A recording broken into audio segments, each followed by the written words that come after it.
I am the reviewer of Tunes of the Past. I am the sugary breakfast cereal you enjoyed each Saturday. I am Napoleon Dynamite.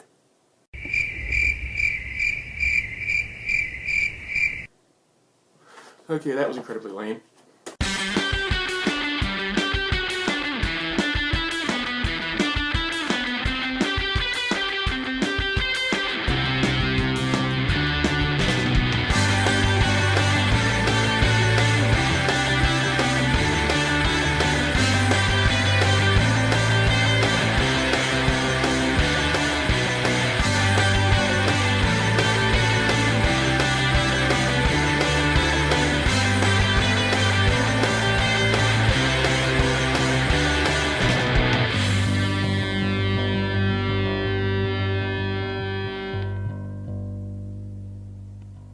Hey everyone, I'm Napoleon Dynamite and I'm back with another classic. This time we're taking a trip back to 1991 to look at one of the many cartoons Disney produced for their weekday afternoon block. Something that I grew up with and still have a soft spot for to this very day. I am of course talking about Darkwing Duck. Considered both a sequel series and a spiritual successor to the Disney classic DuckTales, Darkwing Duck carried a 3-season run of wacky adventures featuring the masked and caped hero, and included the return of some DuckTales characters. The show had a knack for providing comedy and action, being serious yet able to make fun of itself at the same time. Just imagine Batman the Animated Series, but more lighthearted. Alright, enough exposition. Let's get on to reviewing Darkwing Duck! The story opens up in the city of St. Canard, where we find our titular character enter the police station with some criminals to turn in. Darkwing is a very small-time vigilante, always hoping he'll nab some kind of attention from the press for his heroic deeds.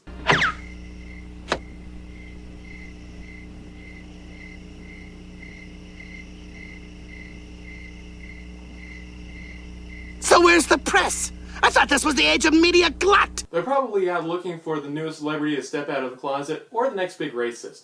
Basically, if you aren't someone from Hollywood, an athlete, or someone else is considered controversial, no one cares. And I spent all afternoon ironing this cape. After returning to his lair for a rather eventful breakfast, Everything a champion needs for breakfast. Except the milk. I always forget the milk. we cut to a meeting between St. Canard's biggest crime boss, Taurus Bulba, and his lackeys, led by Hammerhead. No, not that Spider-Man villain. Hammerhead and Bulba are discussing stealing a device known as the Ramrod from a military train. Ending this discussion, we get to see that Bulba's hideout is in fact the prison cell he is held in. Big-time crime boss running his dirty work from prison? Wait a minute. He's in prison, and yet he's still able to conduct his criminal activities. This sounds like something the Italian mob would do. They wouldn't do that, that's just silly. We then transition to... As twilight shadows creep across the sky, the lone figure of Darkwing Duck scans the city for any evidence of wrong. Hey, Joe, do you mind if I do the commentary? An eagle? Or more precisely, a condor. Thank you. Gee, some shows, man. So as the clip said, Darkwing spots a condor that he knows to be Bulba's pet and decides to follow it. We then see a train, which is obviously the military train we talked about earlier, as it's being taken over by Hammerhead and his lackeys hoof and mouth. Truly a disease on society. Yet, never mind. When Darkwing spots them, it leads to the realization that this is a shot for his big break. My shot at big-time crime busting! What Darkwing Duck was born for. Anyone want to guess how well this goes? I am Darkwing Duck! Listen, I have to get back to work, but you make sure you get copies to all the major dailies. Oh, and I'd like a set too. Yeah, we'll paste this in your scrapbook. Oh. Yeah, that's what I thought. So after Hammerhead unhooks the train car carrying the ramrod, Darkwing attempts to catch up with the lackeys, which leads to a flight and a fall into a nearby hangar, where we are reunited with a familiar DuckTales face. Clever of me to use my spine to break my fall like that. Hold it right there, you pirate! No, I'm not... Nobody messes with the airplanes in my hangar! Well, my name isn't Launchpad McQuack. Two of them temporarily team up to stop the bad guys, and fail. Quite literally. Yep, failure does not seem to escape Darkwing throughout the series.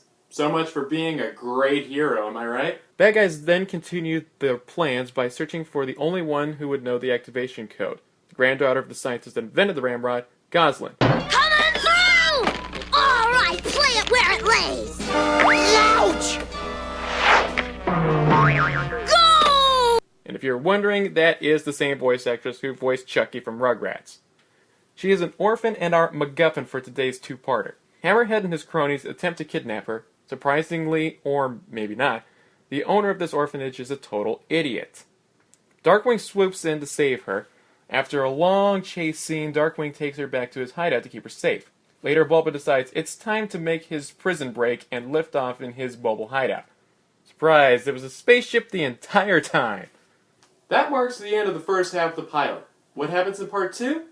Well, antics ensue while Darkwing is watching over Goslin. The purpose of the ramrod is revealed. It's a Trachyon-specific device that disrupts gravitational bonds on a molecular level that allows manipulation on a macro scale. What does that mean? I don't know. I think it makes things float and stuff. Goslin sings a lullaby that also reveals the code to the ramrod. Bulba tricks Darkwing into revealing his hideout, which leads to Bulba successfully kidnapping Goslin. Darkwing and Launchpad then team up again to chase down Bulba. Darkwing is forced to surrender and gives the code to Bulba in order to keep Goslin safe. Darkwing eventually gets a chance to stop Bulba's plan by overloading the ramrod. It's overloading! I underestimated you once, Darkwing Duck. This time you simply die. Goslin is returned to the orphanage and ends up being adopted by Drake Mallard, who is really our hero, Darkwing Duck. And from then on, we watch the continuing adventures of Darkwing Duck. The following adventures of our protagonist include his working for a secret agency known as Shush, facing various oddball villains, including a negative version of himself, the Negaduck, and also making a decent comic book of his adventures. Okay, the episodes were corny, but hey, that was the main charm of this series, and the fact that it never was able to take itself seriously. But unfortunately, that was one of its downfalls. Yep, the show had downsides. There were all kinds of issues with it. These issues include continuity, primarily when it comes to episodes featuring various villains.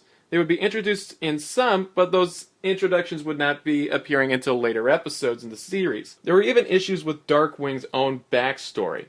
The show wouldn't take itself seriously even when it showed elements that could be seen as ban-worthy in certain episodes. In fact, one episode, there were mentions of forbidden magic, soul-stealing, and a caricature of the devil himself. All elements that are odd for a non-serious Disney show. That particular episode was banned after its first airing. In the series, there's a scene in one episode where one version of Negaduck takes out a shotgun in a movie theater and shoots at the screen, then fires a tank inside the theater to blow the whole thing up. And you know what? After the theater shooting in Aurora, Colorado, this scene would probably have been cut. That is, if the series was still airing today. Remember me talking about the issues surrounding Darkwing's backstory? Which one is the true one? There were many, and sadly, this is another flaw that resulted from the show not taking itself seriously. The show made many episodes that claim to be the backstory of Darkwing Duck, yet it's unclear which one is truly canon to the series. They range from a simple, bullied as a kid, to the ridiculous, came to Earth from a doomed planet. Superman much? It's said that the conflicting origin stories are part of an ongoing gag. But to some who would want a serious origin to the terror that flaps in the night, it gets frustrating that we never get a true explanation and only a silly gag. You know what, I've got to say it. Despite all of the flaws within the series, it's still enjoyable for everyone. I mean, this has everything. Everything. And can be enjoyed by all audiences. Overall, the show gets a 7.5 out of 10. It's got good humor, good writing, and decent animation. But it does have the continuity flaws and the unresolved backstory issue. However, it's still a fun ride from Disney for all, and I would recommend it to anyone who is a fan of Disney animation. And that is Darkwing Duck in a nutshell. It's corny, campy by today's standards, but it is still a fun experience. I hope that you give this series a shot. It's one of my favorites, and I'm sure it'll become one of yours as well. That's it for today. And until next time, wish you all good day. Later. Out of smoke and he appears, the master of surprise. Who's that cunning mind behind the shadowy disguise? Nobody knows. sure. Bad guys are out of luck. 'Cause here comes Darkwing Duck. Look out! When there's trouble, you call DW. Darkwing Duck. Let's get dangerous. Darkwing Duck. Better watch out, you bad boys. Darkwing Duck. I always forget the milk.